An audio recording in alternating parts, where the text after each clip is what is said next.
సరే అంటే సంబరపడ్డ దానలతోటి కన్నుల పడ్డ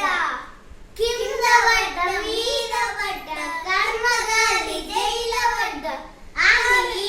బతిలాడి ఆఖరికి బయటపడ్డ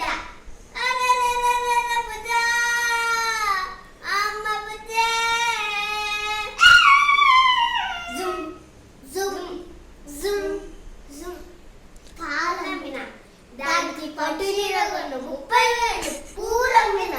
దానికి గుచ్చిరాని 50,000 గూరమ్మిన ఇంట్లో బాసాలు 75 బరువులు పెంచిన దానికి బంగారం